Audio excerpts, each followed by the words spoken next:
Welcome back, my reggae bass lovers. Now, if you're new to the channel, there's three things I want you to get out of every video.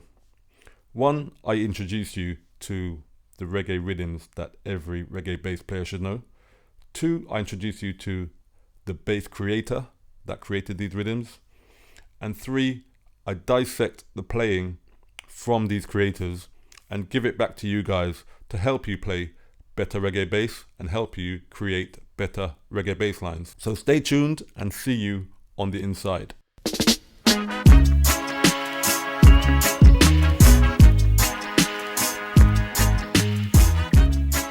Riddim up, my reggae bass lovers. Welcome back to the Reggae Bass Hub with me, Don Instrumental.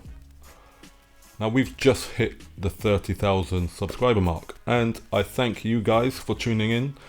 18 months ago, or whenever it was that I put up that 20 bassline video, I never expected that we would be here so fast. So thank you guys for subscribing, and if you haven't subscribed yet, hit that like button. Maybe you can wait to the end of the video, I don't mind. But get to the end of the video, hit that like button and hit that subscribe, and we'll get to 40,000 maybe very soon. So if you've been tuning in to this channel over the last however many months, you will know that I like to shine the spotlight on great bass players, a lot of bass players that possibly didn't get the credit they deserved at the time, so we like to give them their credit here. Now, all of us have a top 10 of reggae bass favourite players, and today I would like to talk about a bass player that is in my top 10, possibly even in my top 5.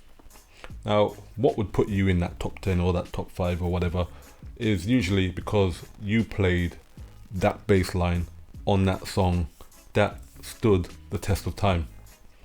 So the bass player I would like to feature today is Tony Robinson, also known as Tony Gad, from the UK London based reggae band Aswad. Now, Tony first entered Aswad as a keyboard player in 1976, and at the time they had another great bass player, George Oban, who recently left us to go and join the great musicians up in the sky, so RIP to George Oban. But George Oban left Aswad in 1979, and Tony Gad moved across from the keyboard role to fill the bass player role. Now, most of you will know Aswad from their massive chart success back in 1988 with a song called Don't Turn Around. But I'm going to rewind back to the early 80s, where I first came across Aswad when they had a song called Warrior Charge. Now, Warrior Charge at the time was our UK national reggae anthem, but it wasn't until the following year, 1981, that Aswad released an album called New Chapter. Now, at this time, I was probably listening to more Jamaican music and Jamaican bass players than I was listening to anything what was going on in the UK.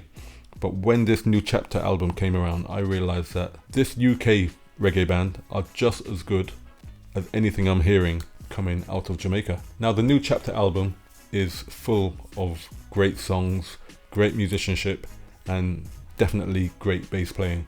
And as you flick through this album, there is not a duff track in sight. As you come to the close of the album, there is a track on there called Candles. Now, Candles is one of my favourite bass lines and favourite songs on this album. But hidden right at the end of this album, there is a track called Love Fire. Now, I must admit, at the time, I did not even pay much attention to this Love Fire until Aswad released a dub version of the same album called A New Chapter of Dub. And it's here for me that this Love Fire decided to stand out. Now, I'm not sure how big a track Love Fire was in the clubs, as I was too young to be in the clubs at the time.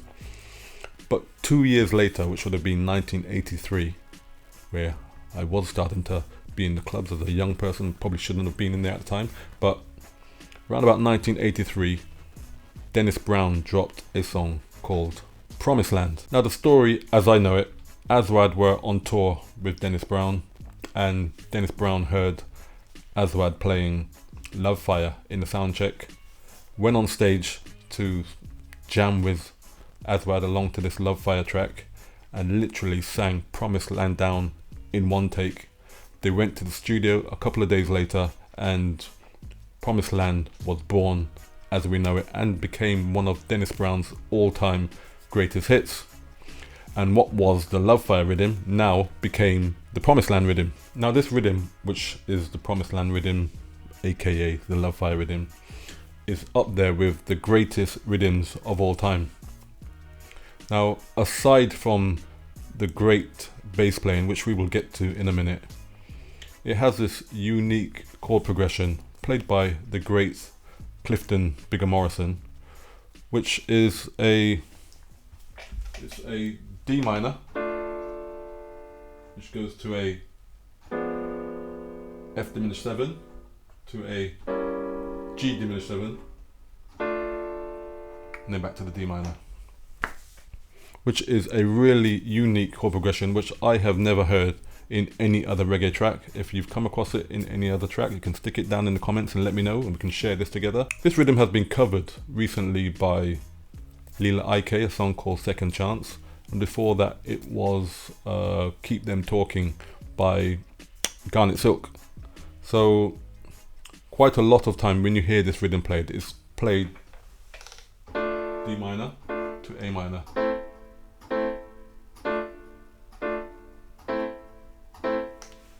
I'll let you hear the differences when we play along to this bass line in a couple of minutes. Now, aside from this unique chord progression, we also have this great drumming from a drummer I put up there with the all-time greats. That's Drummy Zeb. Now, Drummy Zeb decides to play these straight hi-hats against Tony Gad's swinging bass. And this is one of the only times you will hear this rhythm played in this form. So when you get a chance, really go and check out this original recording of Love Fire and Promised Land against some of the other rhythms that have come out with the same bass line. So with all the geeky stuff aside, let's dive into this bass line.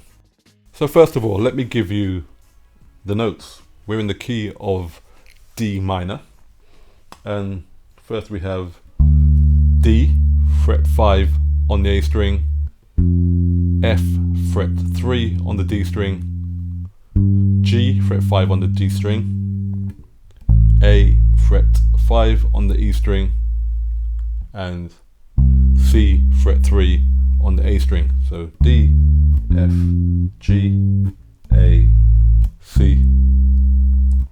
Second time round, we play the same thing.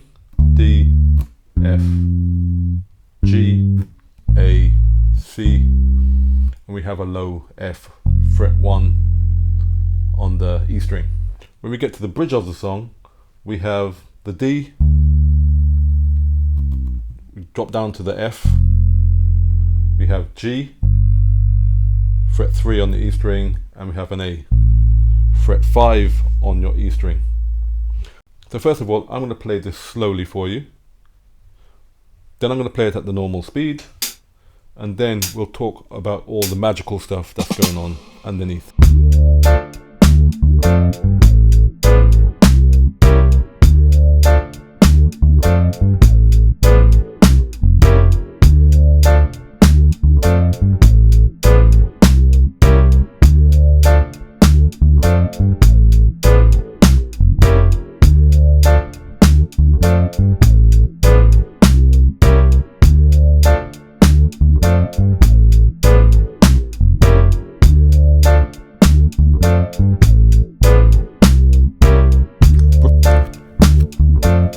Bridge coming up.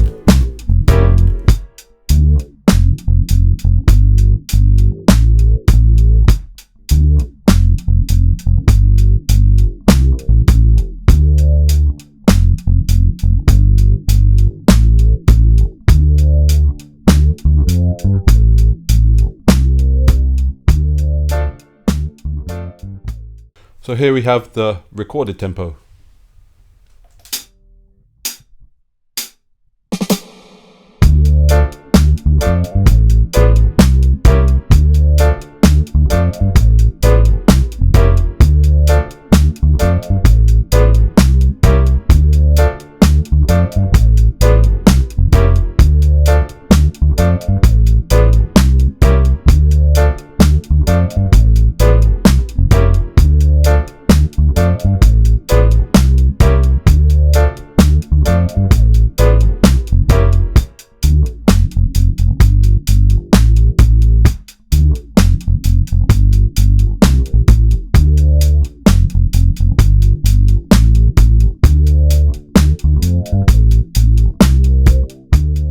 So coming back to the bass line, is we have this 5 notes from the D minor pentatonic scale.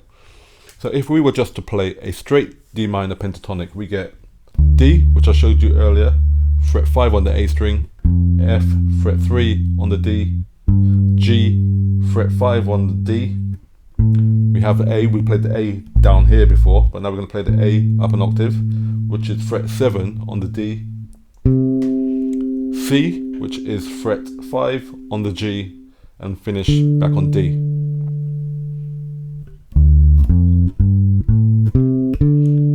A D minor pentatonic scale. Now the pentatonic is just one of these scales that you can almost throw anything at it and it will sound great. As long as you put the right rhythm to it, it will always sound good. So I'm going to give you a demonstration. I'm going to use our D minor to A that I spoke about, because D minor to A and D minor to F diminished, G diminished and whatever, they both work with this bass line. So what I'm going to show you now is how we can pick a basic 16th note rhythm which sounds like this: 1 E and 2 E and 3 E and 4 E, and apply that to our D minor pentatonic over our D minor to A minor chord progression. We'll use that instead of the D to F diminished to G diminished, and see how this minor pentatonic just works just as a basic scale. Have a listen.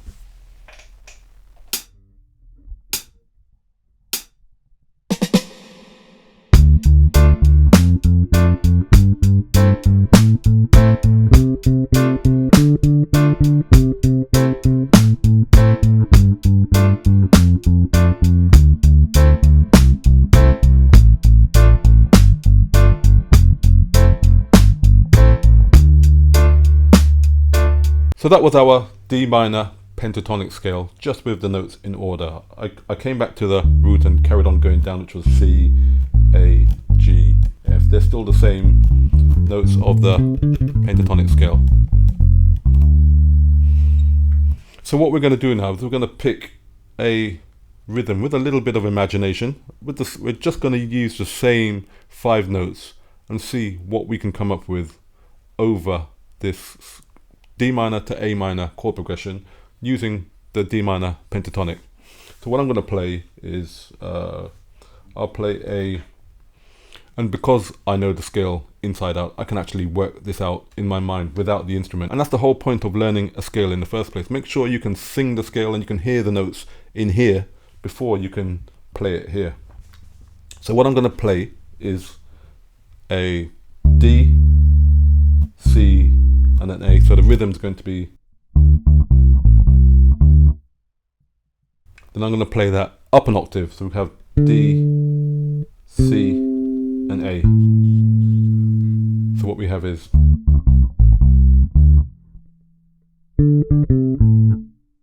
I'll play the again, and I'll finish with the F, fret 1 on the E, G, fret 3 on the E, A, fret 5 on the E, and we finish on the C, fret 3 on the A. So what we have,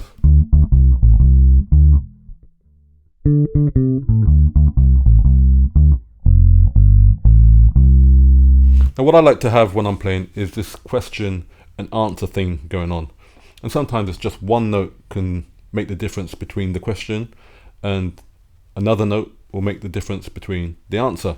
So instead of finishing on the C the second time out, I'm going to finish on the F. So what we have is,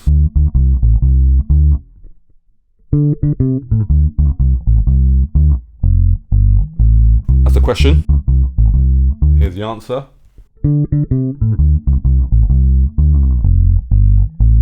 Finish on the F. Let's play that against our backing track and see how that sounds. Remember here, we are just using D minor pentatonic.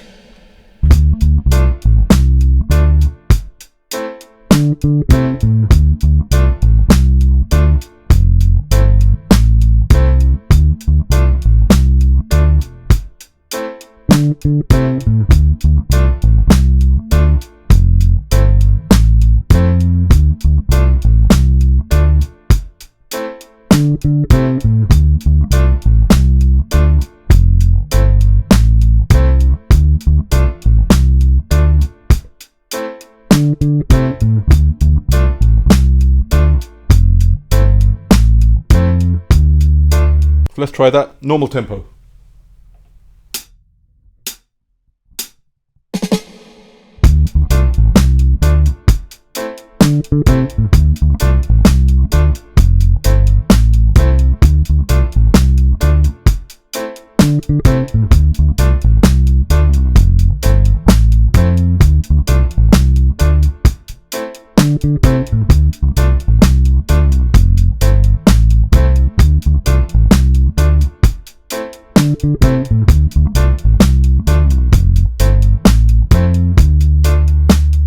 There we have it, a new bass line using the D minor pentatonic scale. So anytime you need to know what a pentatonic scale sounds like, just think of Tony Gad's Love Fire, Promised Land bass line. As I said earlier, thank you guys for getting us over that 30,000 subscriber mark. Do subscribe if you haven't subscribed already. Do hit that like button. Thank you all that have supported me along the journey, and I will see you in the next video. And to play out, I'm just going to think of another D minor pentatonic bass line, and as always, the PDF will be in the description, the backing track will be in the description, and I will see you in the next video. Riddim up.